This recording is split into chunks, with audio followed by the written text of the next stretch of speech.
نبی اکرم شفیع اعظم دکھے دلوں کا۔ بسم اللہ الرحمن الرحیم، نحمد و نصلی علی رسولہ الکریم، اما بعد۔ سوال یہ ہے کہ عورت اگر حالت حیض میں ہو تو حج کس طرح کرے، اور کیا اس کو روکنے کے لیے دوا استعمال کر سکتی ہے یا نہیں؟ تو اس کا جواب دینے سے پہلے یہ بات واضح کرنا ضروری ہے کہ بہت سے لوگوں کو یہ غلط فہمی ہوتی ہے کہ حیض یا نفاس کی حالت میں احرام نہیں باندھا جا سکتا، حالانکہ یہ غلط ہے۔ حیض قدرت کے مقرر کردہ نظام کا حصہ ہے، اس لیے اس سے دل برداشتہ نہیں ہونا چاہیے۔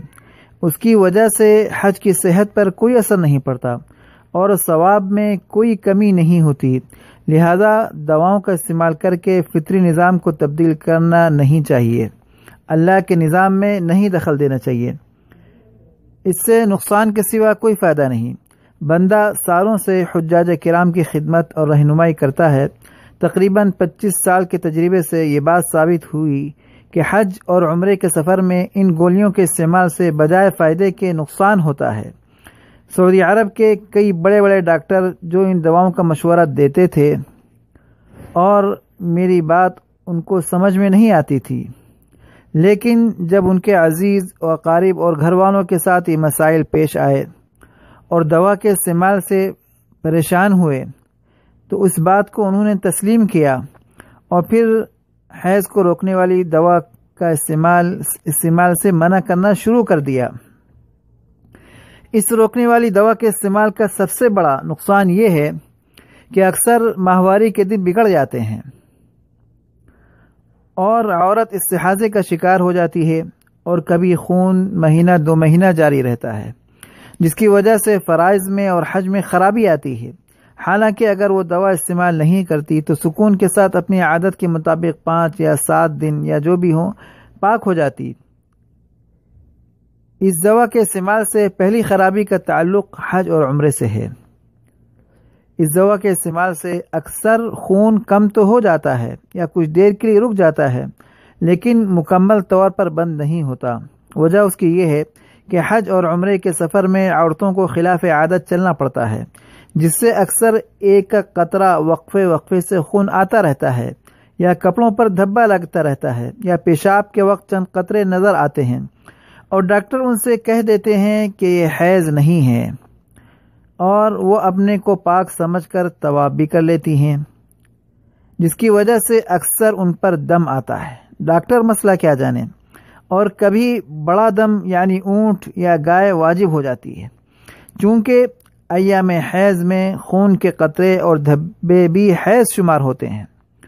دوسری بڑی خرابی کا تعلق نماز سے ہے، چونکہ کبھی پورے مہینے تک اور کبھی 2 ماہ تک خون آتا رہتا ہے، تو اکثر عورتیں جہالت کی وجہ سے پورا مہینے نمازیں چھوڑ دیتی ہیں اور گناہ کبیرہ کی مرتکب ہوتی ہیں، اور اس طرح ان کا حج بھی خراب ہوتا ہے۔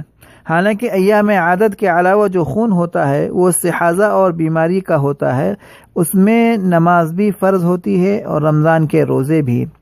لہذا حیض کو روکنے والی دواؤں سے حتی الامکان احتراز کریں اور اللہ تعالیٰ کا جو قدرتی نظام ہے اس کے مطابق چلیں۔ اب مسئلہ یہ ہے کہ مذکورہ حالت میں عورت کس طرح احرام باندھے۔ تو حیض و نفاس والی عورت کے لیے بہتر یہ ہے کہ نہا کر بغیر نماز پڑھے احرام باندھ لے اور حج کی نیت سے تلبیہ کہہ لے، اور اگر غسل نقصان کرے تو صرف وضو کر کے حج کی نیت سے لبیک پڑھ لے۔ اور طواف کے علاوہ حج کے تمام اعمال عورت اس حالت میں ادا کر سکتی ہے۔ حضرت اسماء رضی اللہ تعالی عنہا جب حج کے لیے میقات پر پہنچی تو ولادت ہو گئی اور نفاس شروع ہو گیا، تو آپ صلی اللہ علیہ وسلم نے فرمایا غسل کرو اور اچھی طرح کپڑا باندھ لو، پھر حج کی نیت کر لو اور سب کی طرح اعمال کرو سوائے طواف کے۔ یعنی ماہواری اور نفاس کی حالت میں احرام باندھنا، عرفات و مزدلفہ میں قیام کرنا، جمرات پر رمی اور قربانی، حلال ہونے کے لیے بال کاٹنا، مینا میں رات گزارنا، یہ سارے اعمال ہو سکتے ہیں، اس پر کوئی فرق نہیں پڑتا۔